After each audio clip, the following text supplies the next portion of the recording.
Malcolm Rivers had been invisible for so long that he'd perfected the art of seeing everything while being seen by no one. At 41, he moved through the gleaming hallways of Vertex Solutions like a shadow, pushing his janitor's cart with practiced efficiency, emptying trash cans and mopping floors in a building where a single executive's bonus exceeded his annual salary by a factor of 20. The night shift suited him perfectly. He started at 10 p.m. when the last ambitious associates finally left, and he finished at 6 a.m. before the first executives arrived. In those 8 hours, Malcolm cleaned 17 floors of corporate offices, executive suites, conference rooms, and bathrooms that had better fixtures than his entire apartment. He knew every inch of this building, every corner, every blind spot in the security cameras, every place where someone could hide if they wanted to stay unseen. The job paid $32,000 a year with minimal benefits, barely enough to cover rent on the 2-bedroom apartment he shared with his 9-year-old son Jaden, in a neighborhood where gunshots were as common as car alarms. But it was steady work with predictable hours, and Malcolm had learned after his wife died 6 years ago that steady and predictable mattered more than prestigious when you were raising a child alone. Jaden stayed with Mrs. Chen, the elderly Korean woman who lived across the hall, every night while Malcolm worked. She charged him almost nothing, claimed she enjoyed the company, and treated Jaden like the grandson she'd never had. It was an arrangement born of mutual need and maintained by Malcolm's absolute reliability. He was never late picking Jaden up in the morning. He always paid Mrs. Chen on time. He never asked for exceptions or made excuses. Reliability was all Malcolm had left after everything else had been stripped away. Tonight, Tuesday, 2:47 a.m., Malcolm was on the 16th floor, the executive suite where the real power resided. This was where decisions were made that affected thousands of employees like him, where bonuses in the millions were approved with signature strokes, where people wore suits that cost more than Malcolm's car was worth. He'd been cleaning this floor for 3 years, and in that time, he'd learned things. Not through snooping or intentional eavesdropping, but through the simple fact that people forgot. Janitors existed. They'd have conversations on their phones while Malcolm emptied their trash. They'd leave documents on desks that were supposed to be confidential. They'd discuss deals and mergers and stock manipulations as if Malcolm was furniture, invisible and unimportant. Most of it Malcolm ignored because it wasn't his business, and getting involved in things that weren't his business was how poor black men ended up in prison or worse. But over the past 3 weeks, Malcolm had noticed something that made the hair on the back of his neck stand up. Small things at first. David Brennan, the CFO, working abnormally late. Always alone. Always on encrypted calls that stopped the moment Malcolm entered his office. Documents being shredded at 3 a.m. when the building was supposed to be empty except for security and cleaning staff. Meetings in the conference room that weren't on any calendar, involving men Malcolm didn't recognize from employee photos. And then there was the conversation Malcolm had accidentally overheard 5 nights ago, hiding in a supply closet because he'd heard voices and didn't want to interrupt what sounded like an argument. The board meeting is Friday, David Brennan's voice, tight with stress. If Victoria finds the discrepancies before then, we're done. Everything we've built, finished. She won't find them. Another man's voice, unfamiliar, confident in a way that suggested violence was a tool he used casually. The forensic accountant. You hired, he's been neutralized. Victoria's too focused on the Parker acquisition to dig into the numbers until after Friday. By then, we'll have moved the money and pinned everything on her. She'll be too busy defending herself from fraud charges to figure out what really happened. And if she doesn't go down quietly, then we handle it permanently. Accidents happen, David, even to CEOs. Malcolm had stood frozen in that supply closet, his heart hammering so loud he was certain they could hear it. They were talking about framing Victoria Chambers, the CEO of Vertex Solutions, for fraud. And if framing didn't work, they were talking about killing her. Malcolm knew he should have gone to the police immediately, but he also knew how that would play out. A black janitor with a criminal record from a youthful mistake 20 years ago, claiming he'd overheard a conspiracy involving the CFO of a major corporation. He'd be lucky if they didn't arrest him for wasting police time. More likely, they'd dig into his background, find the assault charge from when he was 19 and defending his mother from her boyfriend, and suddenly Malcolm would be the suspicious one. So Malcolm had done what poor people who wanted to survive learned to do. He'd kept his head down and his mouth shut. He'd told himself it wasn't his problem, that he had Jaden to think about, that getting involved would only end badly for him. But the words kept echoing in his head. Handle it permanently. Accidents happen, even to CEOs. And now it was Tuesday night, 3 days before Friday's board meeting, and Malcolm couldn't stop thinking about Victoria Chambers walking into some kind of trap because a janitor was too scared to warn her. Victoria Chambers was 53, though she looked younger, one of those women who'd traded any semblance of work-life balance for success so complete it was featured in Forbes and Fortune profiles with titles like The Woman Who Revolutionized Cloud Security and From Startup to $4 Billion Victoria Chambers Journey. Malcolm had seen her maybe a dozen times in 3 years, always arriving early or leaving late, always on her phone, always moving with the kind of purposeful intensity that suggested she measured her life in quarterly earnings and market cap. She'd never spoken to Malcolm directly, probably didn't know his name, definitely had. Never looked at him long enough to recognize him as an individual rather than part of the building's infrastructure. But Malcolm knew her schedule because he cleaned her office, and he knew that Tuesday nights she stayed late preparing for Wednesday morning strategy meetings. At 2:53 a.m., Malcolm was outside Victoria's office on the 17th floor when he heard it. The elevator, opening on this floor when it shouldn't be. Security made rounds, but they'd already been through at 2:15 a.m. Nobody else should be up here. Malcolm felt every muscle in his body go tense. He pushed his cart into an alcove, killed the lights on his equipment, and waited. Footsteps. 2 people, moving quietly but not silently. They were trying to be stealthy, which meant they knew they shouldn't be there. Malcolm pressed himself against the wall and peered around the corner. 2 men in dark clothes, not security. Uniforms, not business suits. One was the man from the supply closet conversation, Malcolm was certain. Tall, built like someone who hurt people professionally, moving with military precision. The other was younger, nervous, carrying what looked like a briefcase. They walked directly toward Victoria's office, and Malcolm realized with horror that the lights were still on. She was still there, working late like she always did on Tuesdays. These men knew her schedule. They'd come when the building was empty except for cleaning staff who'd learned not to see anything. Malcolm had seconds to make a decision that would either save a woman's life or end his own. Every survival instinct he'd developed over 41 years of being black in America screamed at him to hide, to pretend he wasn't there, to let this play out without getting involved. Getting between powerful people and their problems was suicide for someone like him.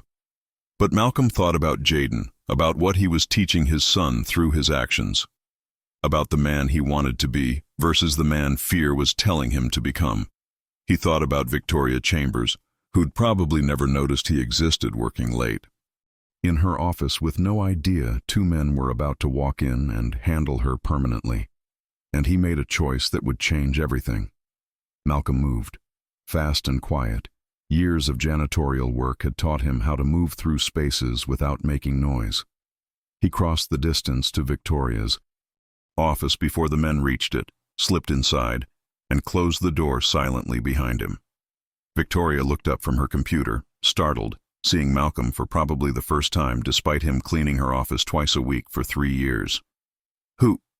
Malcolm moved before she could finish the question, crossing her office in 3 strides and clamping his hand gently but firmly over her mouth. He pressed his lips close to her ear and whispered urgently, "Don't take another step. Don't make a sound. 2 men are coming to hurt you. Trust me. Please." Victoria's eyes went wide with shock and fear. Malcolm felt her body tense, ready to fight or scream. He could see her mind calculating, trying to determine if the janitor was the threat or if he was serious about the danger. Outside the office, the footsteps had stopped. The men had paused, maybe checking security cameras, maybe preparing weapons. Malcolm had maybe 15 seconds before they came through that door. "I'm going to let go," Malcolm whispered, his voice barely audible. "But you need to stay absolutely silent. Those men out there, they're here to kill you. Make it look like an accident. I heard them planning it 5 days ago. You have to trust me right now, or you're going to die." He released her mouth slowly, ready to cover it again if she tried to scream. Victoria stared at him, and Malcolm saw the moment she made her decision. Not to trust him completely, but to gamble that the fear in his eyes was real. She nodded once, sharp and certain. Malcolm grabbed her wrist and pulled her toward the private bathroom attached to her office. It had a second door that led to a supply closet most people didn't know existed, installed when the building was renovated for executives who wanted discreet ways to move between offices. Malcolm had discovered it months ago while replacing ceiling tiles. They were in the bathroom with the door closed when Malcolm heard Victoria's office door open. Male voices, low and professional. "She was just here. Computer's still warm. Check the bathroom." Malcolm felt Victoria stiffen beside him. The bathroom would be checked within seconds. But the supply closet door was hidden behind a full-length mirror, and Malcolm was betting these men didn't know about it. He eased the mirror open, revealing the darkness beyond, and guided Victoria through. They were in the supply closet, barely breathing, when the bathroom door burst open. Footsteps on tile. The shower curtain yanked back. Cabinets opened and closed. She's not here. She has to be. The elevator hasn't moved. Security shows no one leaving the floor. Maybe she went down the stairs. Check them. I'll search the conference rooms. Malcolm and Victoria stood in absolute darkness. So close Malcolm could feel her breathing, could feel her heart racing through the thin fabric of her blouse. They waited. 5 minutes. 10. The sounds of searching gradually faded. Finally, silence. Malcolm's phone buzzed in his pocket. Text from Mrs. Chen. "Jaden had nightmare. Called for you. Calmed him down, but wanted you to know." Malcolm's chest tightened. His son needed him, and here he was, hiding in a closet with a CEO who didn't know his name, hunted by men who killed people for corporate fraud. What the hell had he been thinking? "Who are you?" Victoria whispered, her voice steady despite the circumstances. "Malcolm Rivers. I clean your office. Tuesday and Friday nights, 2 a.m. to 3 a.m. Have for 3 years. You saved my life." It wasn't a question. Maybe. Or maybe I just made things worse for both of us. They couldn't stay in the closet forever. Eventually, building security would do their regular rounds. Eventually, Malcolm would have to finish his shift and pick up Jaden. Eventually, Victoria would have to figure out who'd tried to kill her and why. But for now, in the darkness, two people who existed in completely different worlds were bound together by violence that had almost happened and decisions that had consequences neither of them could predict. "Why did you help me?" Victoria asked. "You could have pretended you didn't see anything, could have avoided all this." Malcolm thought about how to answer. "Because I have a son who asks me every night what kind of day I had, and I want to tell him I was someone good, someone brave, even when it's stupid." "Brave and stupid often look the same," Victoria said, and Malcolm heard something like respect in her voice. "Yeah, I'm starting to realize that." They waited another 10 minutes before Malcolm risked opening the supply closet door back into the bathroom. Victoria's office was empty, computer still on, papers scattered across her desk. Malcolm checked the hallway. Clear. "We need to get you somewhere safe," he said. "Your house? Your car? Anywhere but here." Victoria shook her head. "If someone tried to kill me in my office, they know where I live. They know my car. They've planned this.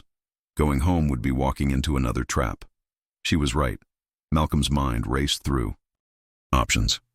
"I know somewhere no one would think to look for a CEO." Victoria studied him. This janitor who'd appeared from nowhere and saved her life. "Where?" "My apartment. It's not much, but it's in a neighborhood where people like you never go, where your enemies wouldn't think to search. We can figure out our next move from there." "People like me?" Victoria's tone was sharp. "Rich people. Successful people, people who measure net worth in millions. Malcolm met her eyes steadily. No offense intended, just stating facts. Victoria pulled out her phone. Malcolm grabbed her wrist. Don't. If they're tracking you, turning on your phone tells them exactly where you are. I need to call the police. And tell them what? That your janitor claims 2 men tried to kill you but there's no evidence? That he heard a conversation 5 days ago about fraud and murder? Ma'am, with all respect, they'll think I'm the threat. They'll arrest me and leave you exposed. Victoria looked at her phone, then at Malcolm, calculating probabilities and risks with the same brain that had built a $4 billion company. Okay, your apartment. But we're calling the police from there with a lawyer present. I'm not going off-grid completely. Fair enough. But we need to move now. Those men might come back. They took the service stairs, 17 flights down to the basement loading dock where Malcolm had parked his 2004 Honda Accord that morning. Victoria, in her designer suit and heels, looked absurd climbing into the passenger seat of a car held together by duct tape and prayer, but she didn't complain. Malcolm pulled out of the parking garage, watching his mirrors for any sign they were followed. The drive to his apartment took 23 minutes through Chicago's empty 3 a.m. streets. Victoria sat silent, staring out the window at neighborhoods that got progressively more rundown, probably seeing parts of the city she'd never visited despite living here for 20 years. Malcolm's apartment building was a 6-story walk-up with graffiti on the exterior and a broken elevator that had been broken since before Malcolm moved in. He led Victoria up 3 flights of stairs, unlocked 2 deadbolts and a chain, and ushered her into his home. 2 bedrooms, 1 bathroom, kitchen the size of a closet. Clean but shabby, furnished with thrift store finds and hand-me-downs. Victoria stood in the living room looking around like an anthropologist who discovered a new culture. This is where you live? This is home, Malcolm corrected gently. Wait here. I need to get my son from across the hall. He knocked softly on Mrs. Chen's door. She opened it immediately, Jaden, asleep in her arms. Bad night? She asked, seeing something in Malcolm's face. Complicated night. Thank you for watching him. Always. Malcolm carried Jaden back to his apartment, the boy stirring slightly but not waking, and put him to bed. When he returned to the living room, Victoria was sitting on his couch, her heels kicked off, her perfect composure starting to crack. They tried to kill me, she said, and her voice shook. In my own office. They walked in planning to murder me. Malcolm sat in the chair across from her, maintaining distance. You have any idea why? I've made enemies, competitors I've crushed, executives I've fired, deals I've walked away from. But murder, that's different. That requires desperation. Or guilt, Malcolm said. If someone's been stealing from your company and you're about to discover it, killing you might seem like the only way to cover it up. Victoria's head snapped up. What did you hear? 5 days ago, what exactly did you hear? Malcolm told her everything. The conversation in the supply closet, David Brennan and the unknown man, the plan to frame Victoria for fraud, to move money, to make her death look accidental if she didn't go down quietly. The board meeting on Friday. The forensic accountant who'd been neutralized. Victoria's face went pale, then red with rage. David, my CFO, the man I trusted with every financial decision for 8 years. He's stealing from me? Stealing from the company, Malcolm corrected. But yeah, sounds like it. How much? They didn't specify, but enough that it's worth killing you over. Victoria stood up, started pacing Malcolm's small living room like a caged animal. I need my phone. I need my lawyers. I need to freeze accounts and lock down systems, and you need to stay alive, Malcolm interrupted. Everything else comes second to that. If David knows you're onto him, if he knows you're still alive and can expose him, he'll try again. And next time, I won't be there to warn you. Victoria stopped pacing and looked at Malcolm. Really looked at him for probably the first time. Why were you there? At 3 a.m. outside my office? I clean your office at 2 a.m. every Tuesday. I was running late because I had to fix a toilet overflow on the 14th floor. If I'd been on schedule, I would have been gone before those men showed up. So I'm alive because of a toilet overflow and a janitor who was paying attention. Victoria laughed, a slightly hysterical sound. My life was saved by circumstances so random they're absurd. Or, Malcolm said quietly, you're alive because when I heard those men coming, I decided to be someone brave instead of someone smart. Jury's still out on whether that was the right call. They looked at each other across the shabby living room, CEO and janitor, connected by violence and choices and the strange intimacy of shared danger. Outside, the city was waking up. Malcolm would need to explain to Jaden why. There was a stranger in their apartment. Victoria would need to figure out how to take down her CFO without getting killed. And both of them would need to navigate the fact that their lives, which should never have intersected beyond Malcolm emptying Victoria's trash can, were now irrevocably entwined. Thank you, Victoria said finally, for being brave instead of smart, for saving my life when you had every reason to save yourself. I won't forget that, Malcolm Rivers. Yeah, Malcolm said, exhaustion finally hitting him. Let's hope we both live long enough for you to repay the favor. Dawn broke over Chicago with the kind of gray light that suggested rain was coming. Malcolm had been awake all night, sitting in his kitchen nursing cold coffee and trying to process the fact that he'd brought a billionaire CEO to his apartment to hide from assassins. It felt like something from a movie, not real life, except Jaden was waking up in the next room, and Victoria Chambers was asleep on his couch, and the danger hunting them was very, very real. At 6:47 a.m., Jaden emerged from his bedroom, rubbing sleep from his eyes, and stopped dead when he saw the strange woman on their couch. Dad? His voice was small and confused. Who's that? Malcolm moved quickly to his son, kneeling down to eye level. That's Ms. Chambers. She's my boss, kind of. She needed a safe place to stay last night. Why? Because men were trying to kill her and your father made a stupid brave decision that might get us all in trouble, Malcolm thought but didn't say. Because she had a problem and I was able to help. You know how we always talk about helping people when we can? Jaden nodded seriously. At 9 years old, he'd already learned more about hardship and survival than most adults, the consequence of growing up poor with a single father who worked nights and stretched every dollar until it screamed. Is she nice? I think so. Haven't really gotten to know her yet. Is she pretty? Jaden asked with the blunt honesty of childhood. Malcolm glanced at Victoria sleeping. On his couch, her perfect corporate armor discarded, looking smaller and more vulnerable than he'd ever seen her. Yeah, buddy, she's pretty. Now go brush your teeth and get dressed for school, and don't mention Ms. Chambers to anyone, okay? It's private. Victoria woke at 7:15 a.m. to the smell of eggs and toast, disoriented and stiff from sleeping on a couch that had cost Malcolm $50 at Goodwill 3 years ago. She sat up slowly, taking in her surroundings in daylight.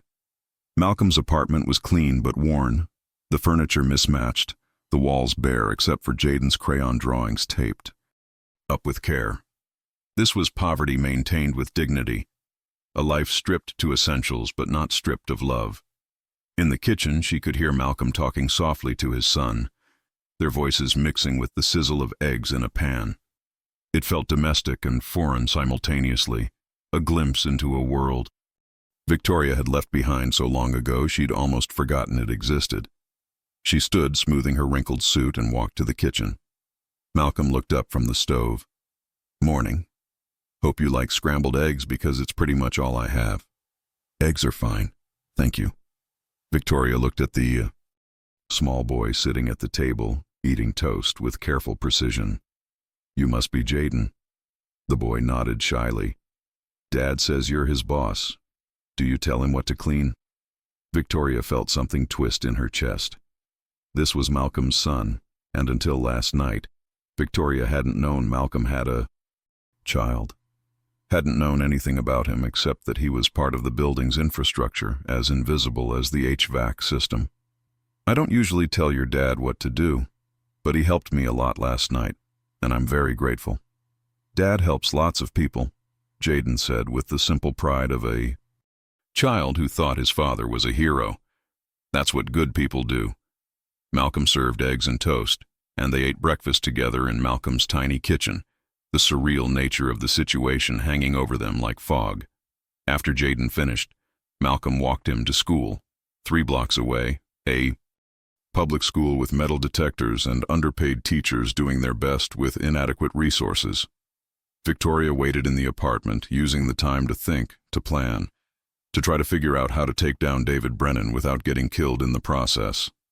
When Malcolm returned 45 minutes later, he found Victoria pacing his living room, her mind clearly racing. "I need to borrow your phone," she said immediately. "Mine's still off. I need to call my head of security and my lawyer. I need to lock David out of the company systems and freeze every account he has access to. Do that, and he'll know you're alive and on to him," Malcolm warned. "He'll accelerate whatever his endgame is. What's the alternative? Hide in your apartment forever while he steals everything I've built?" Victoria's voice was sharp with frustration. Malcolm understood. She was used to being in control, used to solving problems with authority and money. This situation required subtlety and patience, qualities that didn't come naturally to someone who'd built an empire through aggressive action. "The alternative is we gather evidence first," Malcolm said. "Real evidence that will hold up in court and public scrutiny. Then we take him down all at once, before he can run or retaliate." "And how exactly do we gather evidence? I'm supposed to be dead or in hiding. I can't just walk into my office and start auditing files." "No," Malcolm agreed. "But I can. I'm the janitor. I'm invisible. I have access to every office, every computer, every space in that building, and nobody pays attention to what I'm doing." Victoria stared at him. "You're suggesting corporate espionage conducted by a janitor? I'm suggesting we use the fact that powerful people forget I exist to collect proof of what they're doing. David's office, his computer, his files, all of it is accessible to me because I clean there. I just need to know what I'm looking for." Victoria's mind was already racing through possibilities, through legal implications and strategic advantages. "If you get caught, you'll be arrested, fired at minimum, criminally charged at worst. If I don't try, you might end up dead and your company stolen. I'll take my chances." Malcolm pulled out his phone. "But I need your help. Tell me what documents to look for, what systems to access, what evidence would prove fraud. I can get it, but I need to know what it is." They spent the next 3 hours turning Malcolm's kitchen table into a war room. Victoria, using Malcolm's laptop and burner phone he'd bought at a convenience store, walked him through Vertex Solutions' financial systems, explaining what legitimate transactions looked like versus suspicious ones. She described the quarterly reports David would have filed, the accounts he controlled, the shell companies that might have been created to hide stolen funds. Malcolm took notes, asked questions that showed he was smarter than his job title suggested, absorbed information with the focus of someone who understood that lives depended on getting this right. "You're good at this," Victoria said at one point, surprised. "Understanding complex systems, seeing how pieces fit together. You ever think about doing something other than janitorial work?" Malcolm's smile was tired. "Every day. But thinking about something and having the opportunity for it are different things. I didn't finish college. I have a criminal record from when I was 19. I'm a 41-year-old black man with no credentials and a kid to support. Thinking about better jobs doesn't pay rent." Victoria absorbed this, seeing for the first time the systems that had kept Malcolm invisible. "What was the criminal charge?" "Assault. My mother's boyfriend was beating her. I stopped him. He pressed charges. I was young and black and the boyfriend was white and connected, so I got 6 months. Case was expunged eventually, but it's still there in background checks if people look hard enough." "That's not a criminal," Victoria said quietly. "That's someone who protected his mother. Courts didn't see it that way. Employers don't either. But it is what it is. I made peace with my life a long time ago." By noon, Malcolm had a plan. He'd go to work that night as usual, clean as usual, but also access David Brennan's office computer using techniques Victoria had taught him for bypassing password protections. He'd photograph documents, copy files to a USB drive Victoria had produced from her briefcase, and gather evidence of fraud systematic enough that even the most corrupt police couldn't ignore it. It was risky. If David or his people were watching, if building security noticed unusual activity, if Malcolm made a single mistake, he'd be caught. But it was also their best option for taking down the conspiracy without Victoria exposing herself to another assassination attempt. "I'll need to check in on Jaden first," Malcolm said. "Make sure he's okay after school.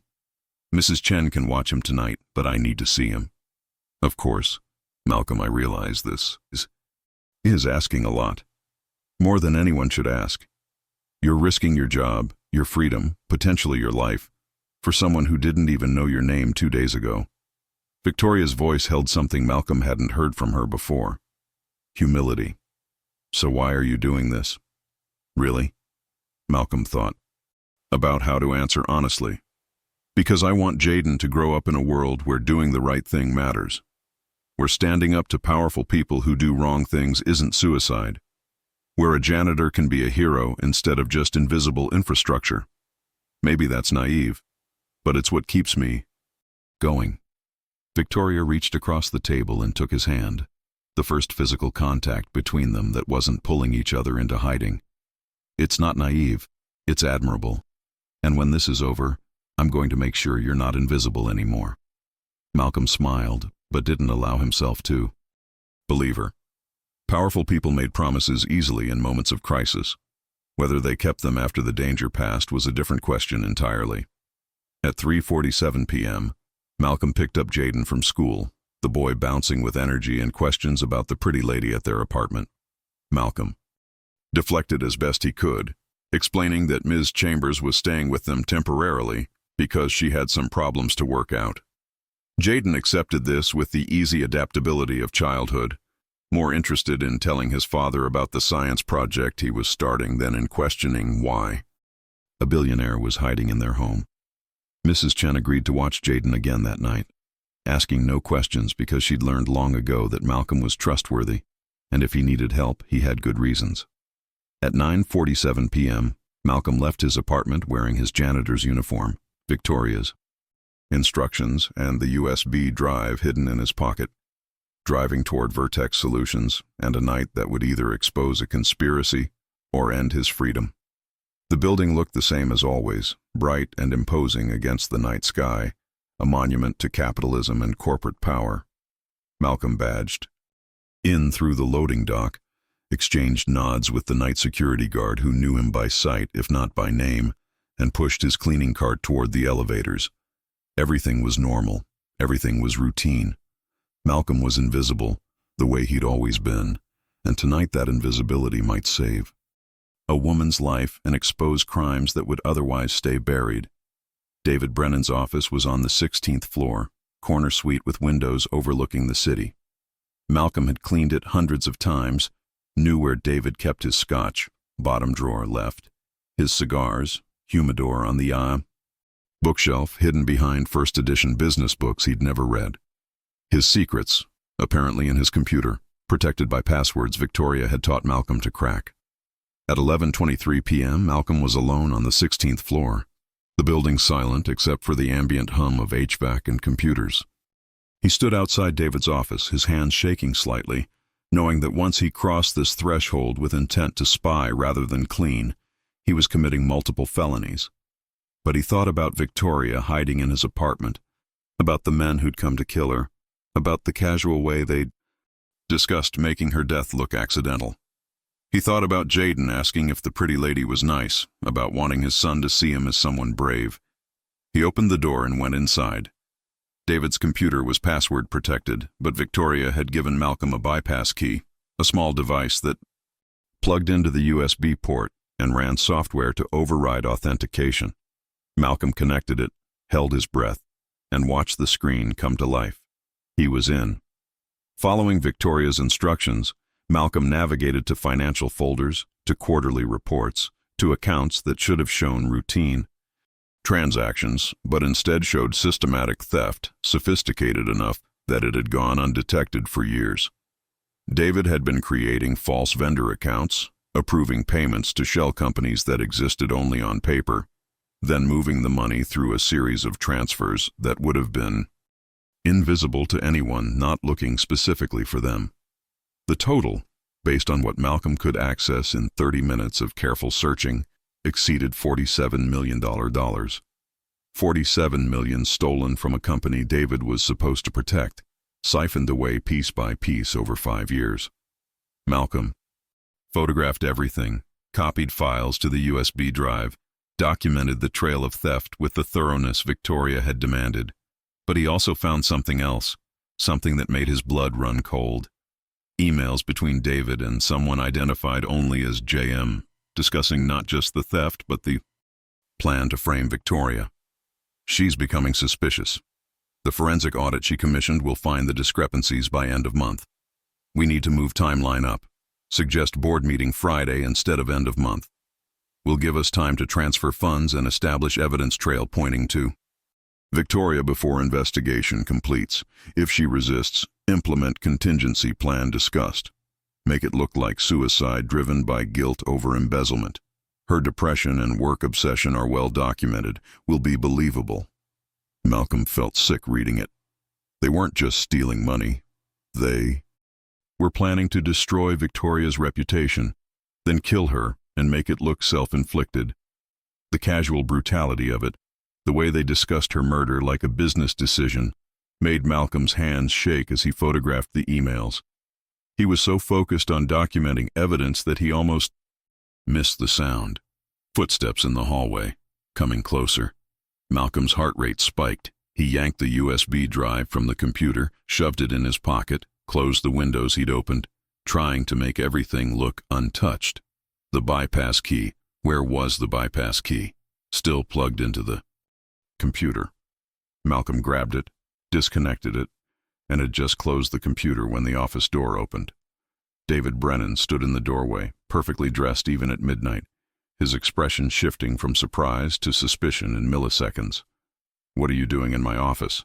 Malcolm forced, his voice to stay steady, to channel every ounce of the invisibility he'd perfected over years. "Cleaning, sir, same as I do every night. My computer is warm." David's voice was cold, calculating. "Were you using my computer?" "No, sir. I was cleaning your desk. I don't touch computers, company." "Policy."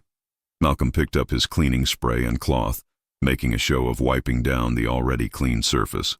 "Just finishing up now." David walked slowly into the office, his eyes scanning for anything out of place. Malcolm's cleaning cart was in the corner, exactly where it should be. The trash can was empty. The surfaces were spotless. Everything looked routine. But David wasn't convinced. "What's your name?" "Malcolm, sir. Malcolm Rivers. I've been cleaning this floor for 3 years. I've never noticed you before." "Most people don't, sir. I work nights. Try to stay out of everyone's way." David studied Malcolm with the intensity of someone trying to determine if he was dealing with a threat or just an invisible janitor who happened to be in the wrong place. Malcolm kept his expression neutral, his body language subservient, every part of him screaming that he was nobody. Important, nobody to worry about, nobody worth remembering. "Get out," David said finally, "and don't come back to my office tonight. I'll be working late and don't want to be disturbed." "Yes, sir. Sorry for the interruption, sir." Malcolm gathered his cart and left, forcing himself to walk slowly, to not show the terror coursing through his veins. He could feel David's eyes on his back, assessing, calculating. Had he bought it? Or was Malcolm about to be arrested, fired, worse? Malcolm made it to the service elevator before his legs gave out. He leaned against the wall, breathing hard, the USB drive in his pocket feeling like it weighed 1,000 pounds. He'd gotten the evidence. But David had seen him in the office, would connect him to Victoria if he was smart, would realize the janitor he'd never noticed before might be the reason his conspiracy was about to unravel. Malcolm needed to get this evidence to Victoria, to get it somewhere safe, before David figured out what had happened. He finished his shift on automatic, cleaning floors and emptying trash, while his mind raced through scenarios, through dangers, through the realization that by trying to help Victoria, he'd painted a target on himself and possibly on Jaden. At 6 a.m., Malcolm finally left the building, the sunrise painting Chicago's skyline in shades of pink and gold, beautiful and indifferent to the conspiracy he'd uncovered and the danger he'd walked into. Victoria was awake when Malcolm got back to the apartment, pacing his living room with the nervous energy of someone used to action who'd been forced to wait. "Did you get it?" she asked before he'd even closed the door. Malcolm pulled out the USB drive and his phone with the photographs. "I got it, all of it. The false vendor accounts, the shell companies, the money transfers, everything, and more. Emails between David and someone called JM discussing how to frame you and make your death look like suicide." Victoria's face went pale, then red with rage. "How much did he steal?" 47 million, give or take, over 5 years. Victoria sat down hard on Malcolm's couch. 47 million? Jesus Christ, and I never noticed. I trusted him with everything, and he was robbing me blind. "Don't blame yourself," Malcolm said gently. He was sophisticated. He knew how to hide it. If I hadn't heard that conversation, if you hadn't commissioned the forensic audit, he probably would have gotten away with it. Until he decided I'd outlived my usefulness and had me killed. Victoria's voice was hollow. My own CFO was planning my murder like it was a quarterly budget review. Malcolm showed her the photographs, the emails, the documented trail of theft and conspiracy. Victoria studied them with the focused intensity of someone who'd built empires by understanding details others missed. "This is good. This is enough to send him to prison for 20 years minimum. But we need to be strategic about how we use it. If we go to the police directly, David might have contacts there who warn him. We need to go above local law enforcement, federal level, FBI, SEC, agencies he can't corrupt. And you need protection," Malcolm added. "Real protection. Once David realizes we have this evidence, he'll know killing you goes from solving a problem to creating one. But he might try anyway out of desperation." Victoria nodded slowly. "I have a friend, federal prosecutor, completely clean, owes me a favor from way back. I can get this to her today. Have agents at David's house before he knows what's happening. But, Malcolm, once I make that call, this all becomes official. You'll be a witness, possibly in danger, definitely involved in a federal investigation.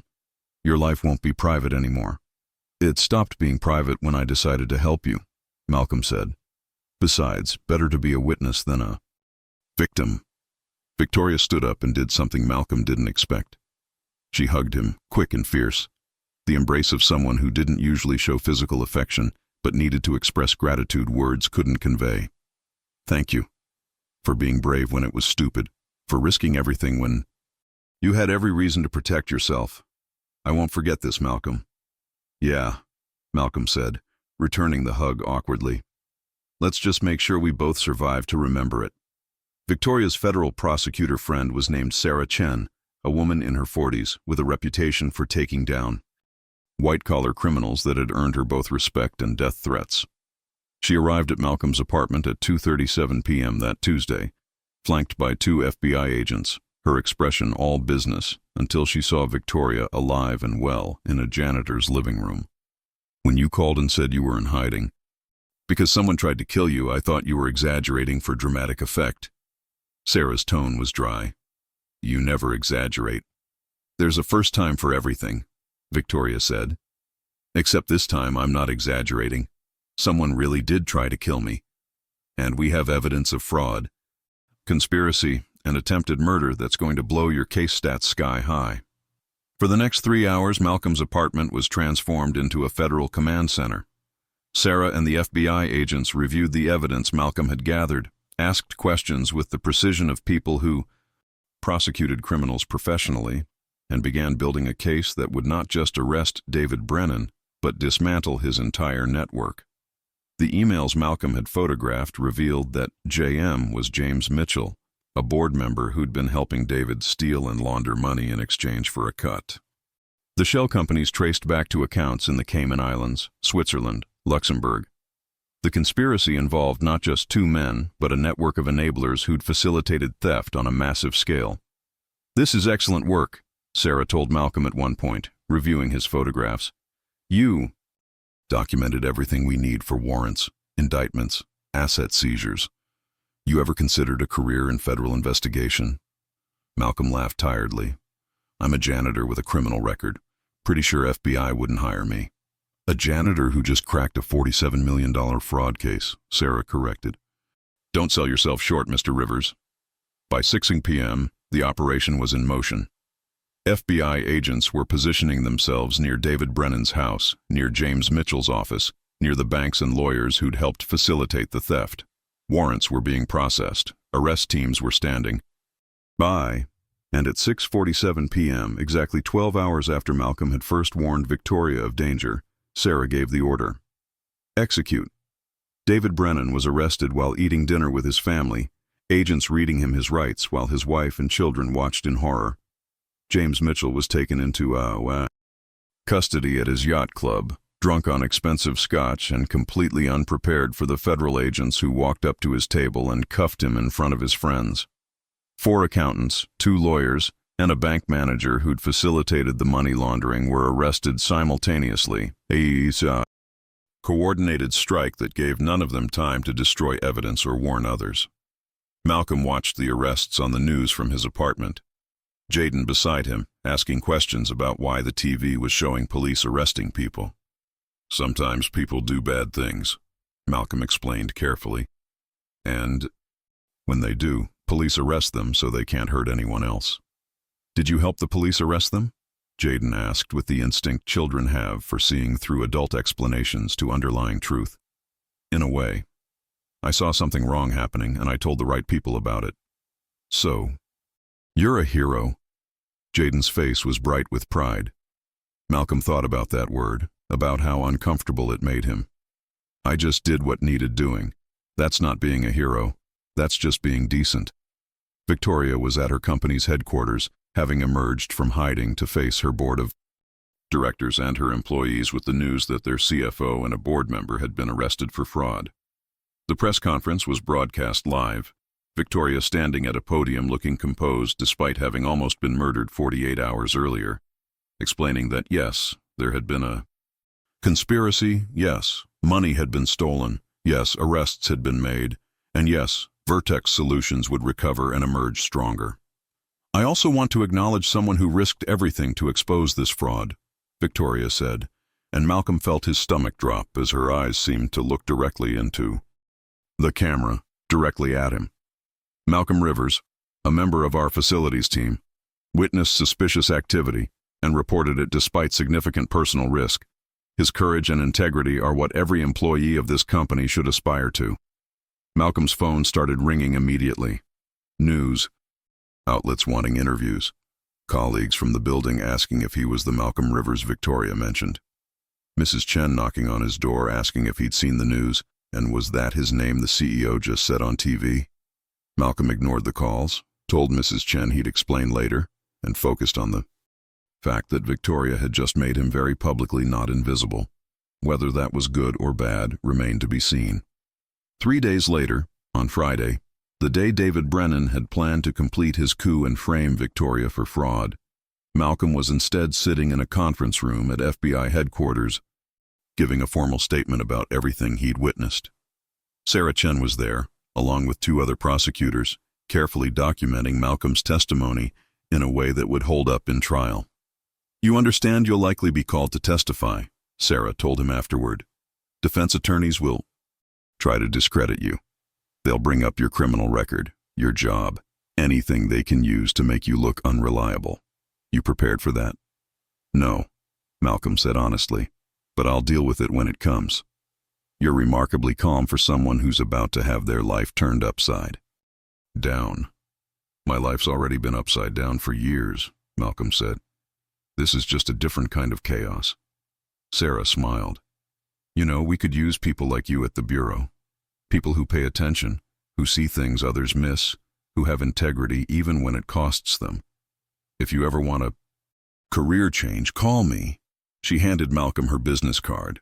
Malcolm pocketed it, not believing it would lead anywhere but appreciating the gesture. Later that same day, Victoria asked to meet him for coffee. Not at his apartment or her office, but at a neutral location, a cafe in a neighborhood. That was neither rich nor poor, but somewhere in between. They sat across from each other, the surreal intimacy of having lived through crisis together, making normal conversation feel strange. "I wanted to thank you properly," Victoria said, "for saving my life, for getting evidence that brought David down, for risking everything when you had no obligation to." "You already thanked me," Malcolm pointed out. "Multiple times. Thanking isn't the same as repaying. Malcolm, you lost your job because of this." Malcolm had been fired from Vertex Solutions the day after the arrests, his manager, explaining awkwardly that, given the publicity and the situation, it was best for all parties if he sought employment elsewhere. The official reason was violation of computer use policies, but everyone knew it was really because Malcolm had embarrassed the company by exposing fraud they should have caught themselves. "I knew the risks," Malcolm said. "I'm not angry about it. You should be, and I'm going to fix it." Victoria pulled out a folder. "I'm offering you a position, Director of Ethics and Compliance for Vertex Solutions. Starting salary $120,000 plus benefits. Your job would be identifying potential fraud, overseeing internal investigations, making sure what happened with David never happens again." Malcolm stared at the folder like it might explode. $120,000. That's not real. I'm a janitor with a criminal record and no degree. I'm not qualified to be a director of anything. You're qualified because you demonstrated better judgment and ethics than anyone else in my company," Victoria said firmly. "You saw wrongdoing and reported it despite the costs. You risked your life to save mine. You gathered evidence with more skill than my trained investigators. Those aren't qualifications you get from a degree. Those are who you are as a person." Malcolm felt tears prick his eyes, embarrassing and unexpected. "Victoria, this is too